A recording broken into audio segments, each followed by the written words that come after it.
يا مساء الفل ومساء الهنا، مساء السكر والورد والياسمين، مساء النصر قريب قريب ان شاء الله بإذن الله.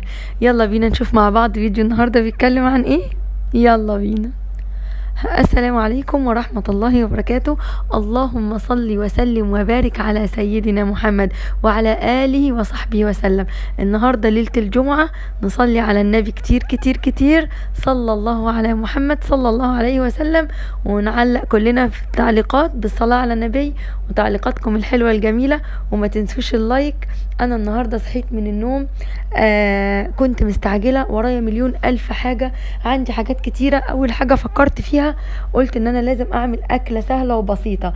دخلت المطبخ لقيت اسوأ حاجة ممكن تبقى موجودة، ان عندي اطباق عاوزة تترص في الغسالة، وان انا كنت مشغولة جدا جدا في اليوم اللي قبليها، فما لحقتش ان انا اطلع الاطباق من الغسالة النظيفة ارصها واحط المواعين اللي استهلكناها امبارح. فللاسف بقى دخلت النهارده لقيت الغسالة فيها اطباق نظيفة عايزة تتشال، واطباق مش نظيفة عايزة تترص جوه الغسالة. قمت على طول استعنت بالله وصليت على النبي صلى الله عليه وسلم، ونزلت على المطبخ. ايه حتتك باتتك، انت تقول ورايا على طول، انا سامعاك اهو. المهم يا حبايب قلبي، قمت واخده الاطباق النظيفة رصيتها كلها مكانها، وقمت حاطه الاطباق اللي مش نظيفة في مكانها. كل يوم قبل ما تناموا ما تنسوش تقولوا الاذكار، هتصحوا عندكم طاقة، هتصحوا عندكم نشاط، اصحوا عندكم تفاؤل بالله دايما. لما المشاكل والمسؤوليات والواجبات تتراكم عليكي، اعرفي ان ليكي في كل مشقة بتبذليها في بيتك، من تنظيف، من مساعدة لجوزك لو بتجيبي فلوس، مساعدة لأولادك لو انت بتذاكري لهم وبتعلميهم وبتفهميهم، كل ده انت بتؤجري عليه أجر عظيم جدا وما انتش عارفاه. يعني سبحان الله العظيم، بتؤجري خيركم من تعلم العلم وعلمه. لو انت بتعلمي لأولادك، كل ده صدقة جارية طول ما هم بينتفعوا بالعلوم اللي انت علمتها لهم دي. شوفي بقى بنذاكر لهم كم مادة وبنتابعهم في كم مادة، دي صدقة جارية ليكي. وبعدين بتبقي كمان ان زي ما النبي امرنا ان احنا نتعلم العلم ونعلمه، وكمان دخلتي تحت بند كلكم راع وكلكم مسؤول عن رعيته، فدي كمان انت اتبعتي وصية النبي صلى الله عليه وسلم. وانك كمان بتساعدي زوجك في الفلوس لو بتشتغلي وليكي وظيفة، لو بتشتغلي شغل من البيت، لو بتشتغلي اونلاين، لو بتوزعي حاجة من البيت عن طريق الاونلاين، لو بتعملي اكلات بيتي.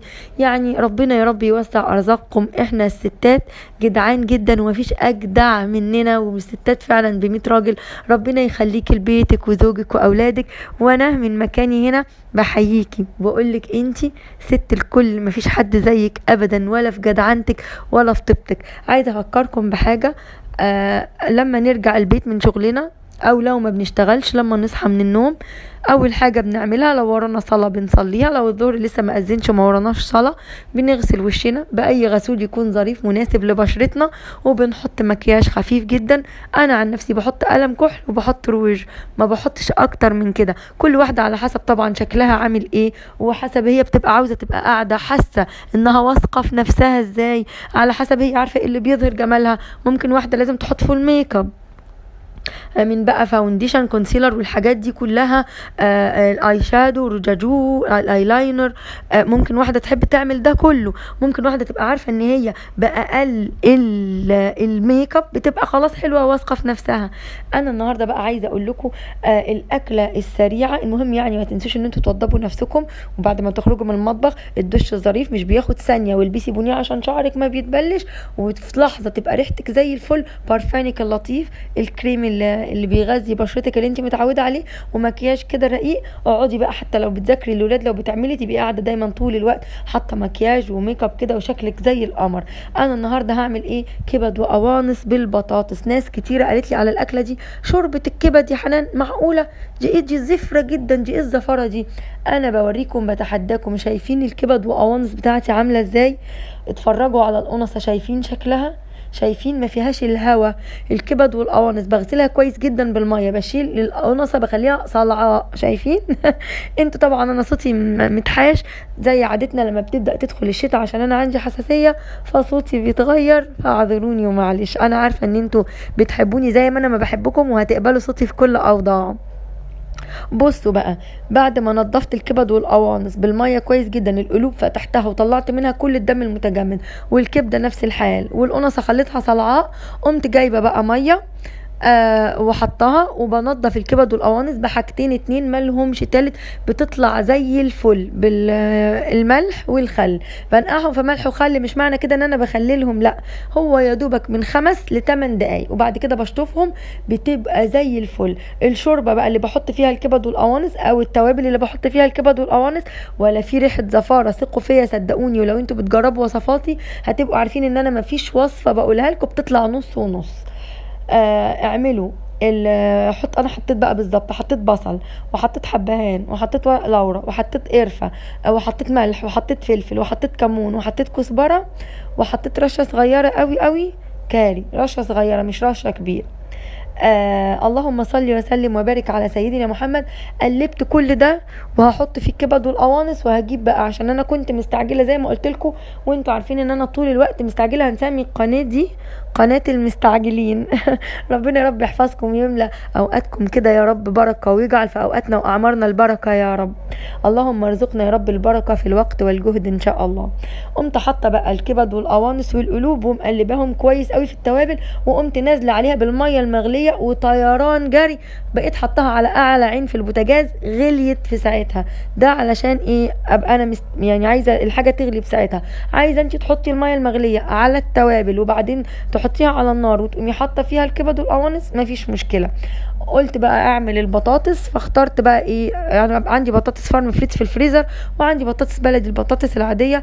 انا بحب الاكله دي، بتحب البطاطس تبقى مقلبظه شويه، وانتوا عارفين البطاطس الفارم فريتس بتبقى رفيعه، ما بتبقاش مقلبظه. فقلت اعمل بقى ايه، بطاطس البيت. طبعا في كام بطاطسايه طلعوا مش قد كده. انا قلت لكم عامله لكم فيديو مخصوص ازاي تقطعي البطاطس بسرعه، الناس اللي مستعجله وعاوزه تقطع البطاطس في ثانيه. انا اي نعم مسرعه الفيديو، بس انا قشرت وقطعت البطاطس بسرعه، مش قادره اقول لكم، من فضل الله تدخل موسوعه جينيز. وقايله لكم قبل كده ومصوره لكم، شوفوا الشورتز هتلاقوا ازاي نقطع البطاطس في ثانيه، في ثانيه تكوني مقشره ومقطعه اكبر كميه بطاطس. اهم حاجه تعتمدي المقشره اللي انا شارياها، وتقطعي البطاطس زي ما انا ما قلت لك. اللهم صل وسلم وبارك على سيدنا محمد.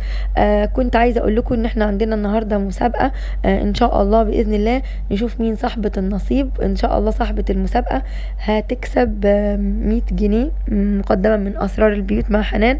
يا رب تبقى بالخير والبركه، ويا رب يا رب ربنا يرزقنا الغنى يا رب، والمسابقات دي تبقى جوائزها اكبر باذن الله ان شاء الله، وما ذلك على الله بعزيز، بفضل الله ثم بيكم، وباللايك وبالتعليقات. وبعدين تعالوا هنا قولولي، ايه 9 لايك بس دي؟ يعني ايه 9 لايك بس؟ يعني ايه؟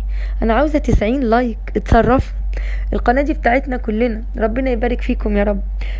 ما بفكركم باللايك، ولو انت لسه او معايا في اللحظه دي، لحد اللحظه دي معايا في الفيديو، دوسي لايك. لو اول مره تشوفي القناه واستمرتي معايا في الفيديو لحد الوقت ده، نوريني بالاشتراك. احنا على طول مستعجلين، بنعمل وصفات سهله وجميله، وان شاء الله بننظم بيوتنا. وهوريكم بقى يوم كامل بقى الشقه بدات تتبهدل، عايزين نوضبها، وفي نفس الوقت ورانا اشغالنا ورانا مذاكره الولاد، فعاوزين بالظبط ان ايه، ننجز في التنظيف عشان تبقى نفسيتنا مرتاحه والدنيا ما تتبهدلش مننا. انا كنت جايبه شويه فاكهه كده، حيث ان الواحد ملوش اي نفس للفواكه خالص. ربنا يا رب يوسع على المسلمين ويغنيهم يا رب، ويرزقهم الحلال الطيب. ربنا يغنينا كلنا يا رب. المهم جبت الفاكهه، قلت ايه، انا هغسل الفواكه بسرعه بسرعه عشان يبقى مفيش ورايا حاجه. غسلت الفاكهه كلها ما عدا البلح البرحي، ما قدرتش اغسله، ونبهت على الولاد قلت لهم البلح ده الحاجه الوحيده اللي ما اتغسلتش، عشان هم متعودين ياخدوا من التلاجة وياكلوا على طول، فقلت الفت انتباههم. عايزه اقول لكم ده يوم من الايام نحمد ربنا عليها، ان هو رزقنا من فضله وادانا سكن، السكن اللي احنا مش حاسين بيه. كلنا بنروح البيت شايلين حاجه البيت او طلبات البيت، او مش شايلين حاجه خالص، معانا مفتاح بيتنا، بندخل بيتنا ونقفل علينا الباب ونعمل اللي احنا عايزينه. ننام، نقوم، نتخانق، نتصالح، نضحك، نهزر، نعيط، نبكي ونجري ورا بعض. نملى الدنيا فرح، نملى الدنيا زعل. ندخل التويلت أعزكم الله، نلاقي التويلت موجود نقدر ندخله ونستخدمه. في غيرنا حاليا مش لاقي السكن، مش لاقي المأوى، معهوش مفتاح لبيته. فمحدش يقول انا ظروفي ضيقة، محدش يقول انا كان نفسي. نحمد ربنا على نعمة السكن، وندعي لإخواننا ربنا يرزقهم السكن يا رب العالي، ويرزقهم السكن في الفردوس الأعلى. بصوا الأكلة مهما أقول لكم كلنا صوابعنا وراها، الأكلة دي بتتاكل بالعيش ومخلل وشكرا كده، مفيش معاها أي حاجة تاني. وبعد كده بقى كان عندي شوية غسيل قبل ما بقى المذاكرة تهل والدنيا تهل، بقى عندي شوية غسيل قلت أجري أطبقهم. وطبعا ياسين باشا كان قاعد جنبي بيطبق الغسيل، قال لي أنا هساعدك يا ماما يا حبيبتي. هو قاعد جنبي بيضحك اهو وسامع كلامي. صح يا ياسو؟ قول يا ياسو، مش انت ساعدتني في تطبيق الغسيل؟ ايوه، ساعدني ياسين في تطبيق الغسيل. عشان ايه؟ عشان هو اخر العنقود. دايما الصغننين جمال، اللي بيكبر بيكبر بعد كده ولا بيسأل فينا ولا اطبق ولا اشيل ولا احط. فده جمال الايه؟ الصغر.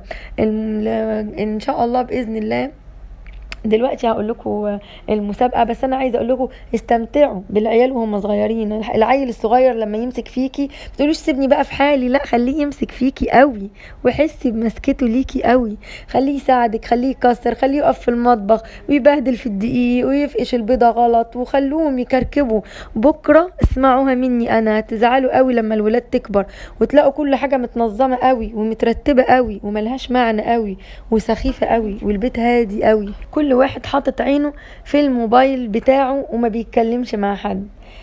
فامسكوا في الايام وامسكوا في الساعات والاوقات طول ما هي بالخير. صدقوني الفلوس بكره ان شاء الله هتيجي، والحب اللي ما صادفوش الحب ربنا هيرزقه الحب، واللي ما بتحبش زوجها او ما فيش بينها وبينه عمار ربنا يرزقها بحب اولادها. انما الوقت هو الحاجه الوحيده اللي ما تتعوضش. استمتعوا باوقاتكم، والناس اللي اوقاتها صعبه تستبشر بالله خيرا. ان شاء الله باذن الله الاوقات الجايه هتبقى احلى. المسابقه النهارده في فاكهه من الفواكه انا ما غسلتهاش، يا ترى ايه هي الفاكهه اللي ما اتغسلتش؟ واللي هتجاوب اول واحده صح ليها 100 جنيه مقدمه من اسرار البيوت مع حنان. يا رب دايما بالخير والبركه، ويا رب دايما اقدر اني اسعد قلوبكم ولو بجزء بسيط قوي. يا رب تدوموا في صحه وخير وهنا وفرح وسعاده ورضا واطمئنان وامان، ودمتم في سكن واحساس بالامان، دي اهم حاجه. اشوفكم في فيديو قريب، ما تنسوش اللايك. ماشي، بحبكم جدا واشوفكم في فيديو قريب. ربنا يسعدكم ويحفظ ايامكم، دمتم في صحه وخير، والسلام عليكم ورحمه الله وبركاته.